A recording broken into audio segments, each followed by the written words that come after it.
नमस्कार। मैं अरुण के शर्मा, एनालिस्ट वन थॉट। आज क्योंकि रविवार की छुट्टी होती है, परंतु कुछ समाचार ऐसे हैं जिनके लिए एपिसोड बनाना पड़ता है। जैसा कि सभी को मालूम है, पहलगाम की घटना हुई और उसमें हमारे 26 भारतीय हलाक कर दिए गए। अब उसके बाद जब भारत ने बदला लेने की बात की तो ये बात सामने आनी शुरू हो गई कि भारत पाकिस्तान का युद्ध होगा। अब पूरे विश्व से भारत ने समर्थन मांगने का प्रयास भी किया और बातचीत भी की। अब उसमें सऊदी अरब, कतर, यूएई और तुर्की जैसे मुस्लिम देशों ने समर्थन की घोषणा की पाकिस्तान को और हथियारों की आपूर्ति भी उन्होंने करने का वायदा भी किया और तुर्की ने कुछ हथियार दिए भी हैं। पहलगाम में हुए नरसंहार के बाद भारत और पाकिस्तान के बीच तनाव नए स्तर पर पहुंच गया है।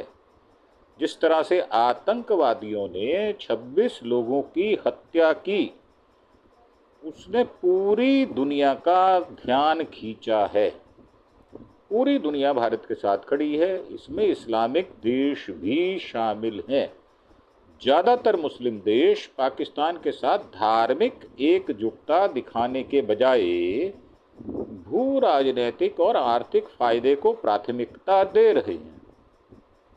ईरान और तुर्की कूटनीतिक एकजुटता की ओर बढ़ रहा है, जबकि खाड़ी देश आर्थिक और क्षेत्रीय स्थिरता को महत्व दे रहे हैं।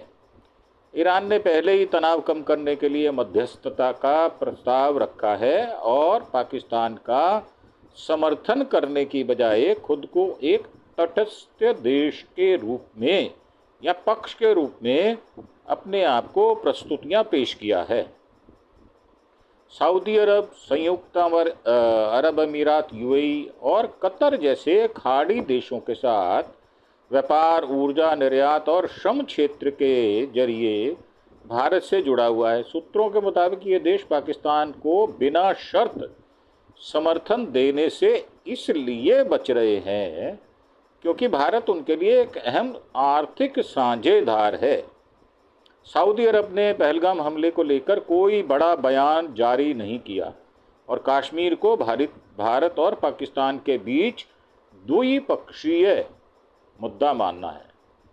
सूत्रों के मुताबिक सऊदी अरब किसी विवाद में नहीं पड़ना चाहता या उलझना चाहता और विजन 2030 के तहत अपने राजस्व को स्रोतों को बढ़ाने पर ध्यान केंद्रित कर रहा है, जिसमें भारत की भूमिका महत्वपूर्ण होने वाली है। कतर ने इस मामले में तटस्थता भी बनाए रखी है और इसकी विदेश नीति, क्योंकि स्थिरता और क्षेत्रीय विवादों में तटस्थ रहने पर केंद्रित है, वह धार्मिक एकता पर आर्थिक हितों को प्राथमिकता देता नजर आ रहा है। यूएई ने सिंधु जल संधि को स्थगित करने के लिए भारत की आलोचना की, लेकिन पाकिस्तान का खुलकर समर्थन नहीं किया। भारत के साथ यूएई का $85 बिलियन का व्यापार, भारतीय श्रम और निवेश पर इसकी निर्भरता इसे संतुलित रुख अपनाने के लिए मजबूर करती है। ईरान ने तनाव कम करने के लिए मध्यस्थता का प्रस्ताव रखा था और खुद को तटस्थ पक्ष के रूप में पेश किया था। सूत्रों का कहना है कि ईरान की मौजूदा कूटनीति क्षेत्रीय स्थिरता और भारत के साथ अपने आर्थिक संबंधों को बनाए रखने की कोशिश है। ईरान भारत को एक महत्वपूर्ण व्यापारिक साझेदार मानता है, खासकर चबहार बंदरगाह परियोजना के संदर्भ में, और इसलिए वह खुलकर पाकिस्तान के पक्ष में नहीं बोल रहा। ऐतिहासिक रूप से तुर्की ने कश्मीर मुद्दे पर पाकिस्तान का समर्थन किया है, लेकिन इस बार उसका रुख नया और खुला हुआ है। 2024 में भारत के साथ तुर्की का $10 बिलियन का व्यापार और उसे भारत के साथ टकराव से बचने के लिए मजबूर कर रहा है। तुर्की की प्रतिक्रिया कूटनीतिक बयानों तक ही सीमित है, जो भारत के साथ आर्थिक संबंध बनाए रखने और टकराव से बचने के उसके प्रयासों को दर्शाती है। तुर्की ने हाल ही में एक स्पष्टीकरण जारी किया है कि वह पाकिस्तान को हथियार नहीं दे रहा। तो ये थी हमारी एक छोटी सी प्रस्तुति, ताकि आपको इस विषय में कुछ अपग्रेड कर दिया जाए, कुछ अपडेट कर दिया जाए।